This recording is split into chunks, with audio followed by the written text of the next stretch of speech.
Kia ora, hello, I'm Philip Duncan. Thank you for joining us for our Wednesday weather update, recorded on February the 7th, and we're forecasting a lot of high pressure moving into the New Zealand area for the next couple of weeks. Not non-stop though. We're still seeing cold fronts in the Southern Ocean, and the highs aren't perfectly always over the top of us, which means we get showers and cloud around the edges. Also, up in the tropics, we've got a number of low pressure zones.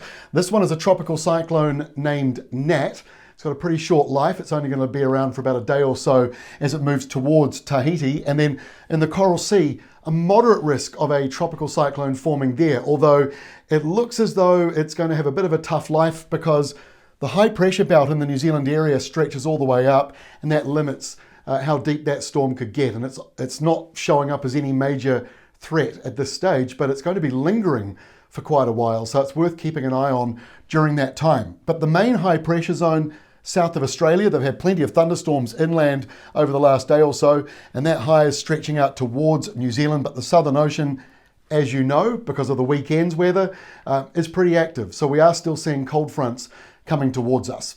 Let's take a look at Thursday's setup. So the tropical cyclone way over here, moving in towards, or not towards directly Papeete, but it is getting close to it. We've got a special video out today about that, so you can see that video for more details. But look at the big belt of high pressure. It's not very tall, it's quite wide. That's the one here coming in south of Adelaide towards Melbourne and Hobart, stretching all the way out into the New Zealand area. And of course, the right-hand side of it has a southerly flow. So on Thursday, a bit of a southerly change coming back in again for the south. Temperatures down again, not by a huge amount, but enough to be noticed. Further north, it'll be a refreshing change for many of you after the heat.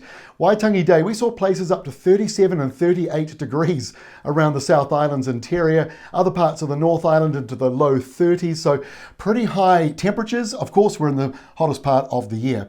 So Friday looks like this. High pressure is pretty much parked over the South Island. Slightly cooler morning for some of you down here, but up to the east, we've got some showers coming in and maybe some heavy falls, but they'll be isolated. It's not heavy falls in the sense of rain all day, more the chance of, maybe some drizzle around in the morning and maybe an afternoon thunderstorm, or just some heavy showers popping up through the ranges mainly. Otherwise, it is dry, and if you don't get that, it will be dry around you. Hawke's Bay is not looking overly wet. It's just some areas might get it, but it's going to be pretty hot for Waikato, Auckland, other areas that are inland. Unless you've got the breeze. If you've got a sea breeze, it'll be a little bit cooler for you. By Saturday, we're seeing a few showers around the North Island, nothing too serious in there. Cold front comes into the south. Now, there could be some heavy rain spreading into Southland as well. I would imagine it'll be a bit hit and miss. You might end up with some lines of heavy rain, and then others nearby, it's a bit more broken up and you might even miss out on it. So a fractured front moving in, and the blue line means yes, again, a cooler change. And in fact, that cooler change all the way to Australia, coming up into Sydney and Brisbane. We've had a lot of complaints about the heat and humidity. That takes a bit of a break because your airflow is coming from around the Norfolk Island area and up towards you. So not too bad. And that storm I was telling you about, that might be a cyclone. That is it there, right next to New Caledonia. Not a cyclone really, or if it is, it's going to be a pretty low end one based on the modelling at the moment. So don't panic, but keep an eye on it.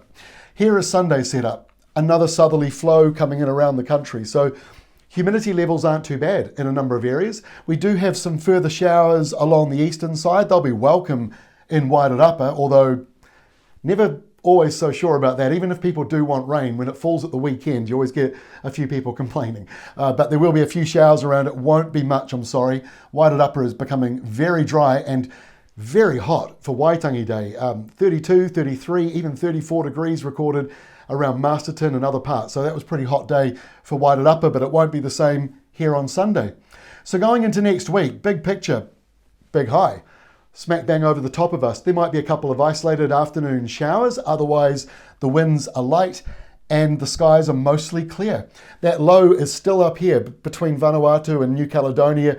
Doesn't look like a storm, but you can see there's a series of low pressure zones all the way along the tropics. Now, if you need rain, some parts of the country now getting quite dry, what you need is for one of these highs to move away, and then you've always got the chance that one of these lows in the north could come down behind it. The highs aren't completely stuck together. There's a gap in the middle here.